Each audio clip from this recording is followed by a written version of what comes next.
Well, hello there. How is everyone? I hope you're well. You amazing, beautiful, wonderful people. It's a new week. No, is it a new week? Well, it's this week. I don't even know what day it is. I'm not even gonna do days anymore because I always get them wrong. I don't think I'm gonna do them anymore. Let me know down below whether I should do or not. If you're not subscribed to the channel, subscribe to the channel. Smash like if you haven't smashed it already, because I know some of you do before you've even watched. Beautiful people, you're looking absolutely amazing. And I'm gonna get it straight into the meat and potatoes, because in this video, I just want to clarify some things, because some things have been brought up about Bryan Kohberger having days off in the, after the crime, so on and so forth. And we know, because it was reported way back when, that Bryan Kohberger had attended a medical. So I'm going to go through this, because this article in a second covers it very well.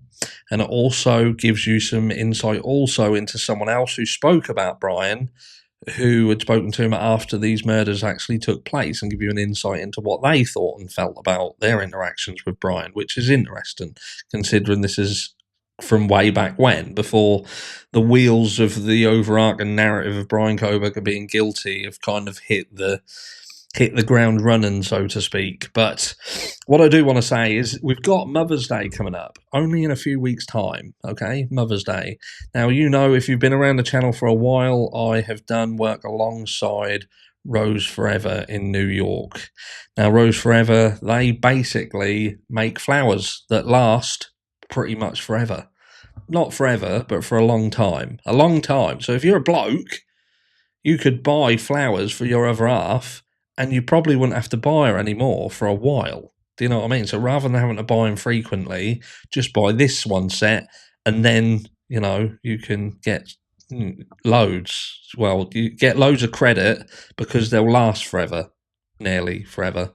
And they do loads of stuff. As you'll see, I've got some stuff in this house, multiple things, from ceramic ones with single roses in. I've got picture frames with roses all way around them in a crystal box. I've got other ceramic ones. I've even got roses that are in little felt boxes as well. And you know what? They even do candles. If your missus anything like my missus, candles, Mrs. Harsh would, I think, this is a fire hazard, this house. It's a fire hazard. But anyway, in the description of this video, there is a link to Rose Forever, and there is even a code that you can use to get money off. And that code will last, I think it lasts for 2 weeks, I think so. But the best thing to do is do it as quickly as can and get them ordered and get them delivered, because they're very, very good and they know what they're doing. And you know me, I wouldn't tell you to get stuff that I didn't get myself. And this house that we've just moved into has got their stuff everywhere. So thank you to Rose Forever, and yeah, go down into the description and find yourself something beautiful. Find yourself something beautiful. If you can't find anything on there, then you're fussy. You're a fussy fucker. But anyway, let's get on to this. Shall we? Let's go on to this, which is Idaho murder suspect Bryan Kohberger attended routine medical appointment in the days after the killings. If I look over there, does that go over there? So if I look over that way, that's over that way. So I really need that over there. I think that screen was originally over there. Ignore me. I'll sort that out. So it says, appointment after the killings. He was very chatty and charmed staff. It says, there's some pointers. I'm not going to read them. Idaho murder suspect Bryan Kohberger attended a routine medical appointment in the days after the killings and charmed staff by being chatty. So he was a talkative guy. He was talkative. Like, some people use that against him. It said sometimes you just couldn't fucking get away from him, or he just didn't shut up. He didn't know when to shut up. And that's the difference, you see, because you've got some people who would be quite annoyed by that. To be fair, I'd probably be quite annoyed by that. Don't tell anyone, but I'm not a people person. And if I'm talking to someone and they don't shut up, then I'm likely to think they're a bit of a prick. And I will want them to shut up, and I'll be quite annoyed that they don't. But that's just because, again, I'm just not a people person. So people who talk about Bryan just won't shut up and that, they're like me. But these people, they found the fact that he was chatty charming. He charmed them, right?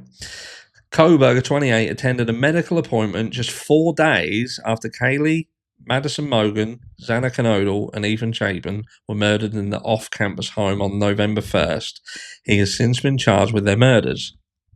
I'll just go back to these. Bryan Kohberger, 28, was friendly to medical staff at a doctor's appointment 4 days after he allegedly killed 4 students in Idaho. A receptionist at the doctor's office even said her boss called him charming. One of Kohberger's students at WSU said he stopped caring after the murders. So this is going from students who worked there said he stopped caring. But people who he spoke to allegedly 4 days after he murdered said that he's charming and chatty. His neighbour at his apartment complex also said he never changed afterward and there was nothing suspicious about him. So again, contradictive information. It just happens that students around this are the ones that are putting the fucking boot in to their tutor. Putting the boot into the tutor.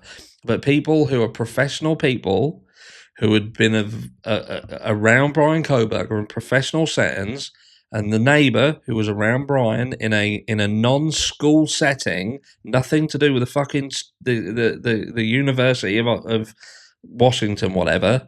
Well, he might have been, I suppose. He says nothing, and we'll get on to more of that.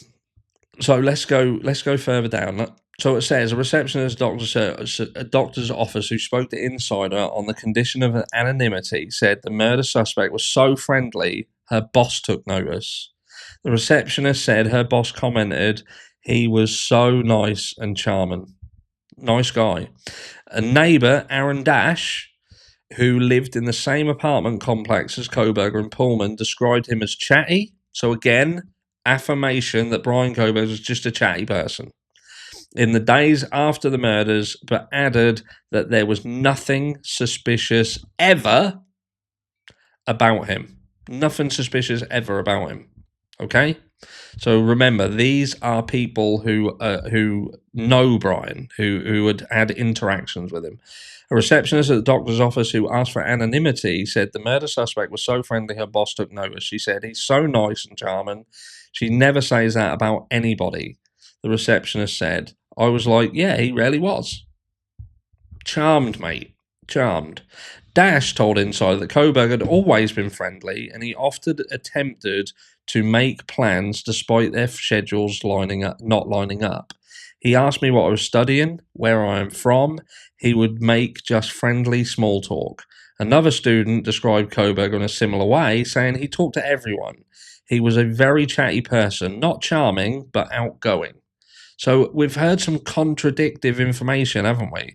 There's some people who just certainly have, they just want to put the boot in. Kohberger, who worked as a teaching assistant at Washington State University, Pullman's campus, while studying his criminology PhD, also stopped caring after the murders, claimed a student of his. He was not a great TA. So they're saying he stopped caring after the murders, but then the flip side of it, they again put the boot in by saying he was not a great TA.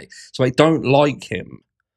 This is someone who doesn't like Bryan. They don't like him, so off the back end of not liking him, they put the boot in by making a comment about him not caring after the murders. Can people not see what's going on here? Because that's like saying if you could turn around and said he was absolutely fantastic, loved him as a teacher, but something went wrong with him after the crime. He changed and he weren't good anymore. He went from being good to, but this is someone who doesn't like Bryan. He wasn't a great TA. You've seen, we're talking about students, mate. Criminology student Emily, who asked to go by her first name only, told Insider. She said Kohberger had been difficult teacher prior to November 13th massacre and seemed to lose interest in teaching after it. Kohberger is held without bail in prison in Idaho after he was extradited from Pennsylvania, where he was arrested for the murders on December 30th. He's been charged with 4 counts of murder and 1 count of burglary. An explosive police affidavit claimed they matched Kohberger's DNA to a sample taken from a button of a leather knife sheath left behind the scene of the crime. That sample was then matched to his father's DNA taken from trash outside his family's home, police said. And this article goes all the way back to the 11th of January 2023. So a lot has happened since then. A real lot has happened, but I just want to bring your attention to it because this is, again, before the wheels started turning and a lot of information come out. This is just about the days after the crime. He went to have a checkup at the doctor's surgery.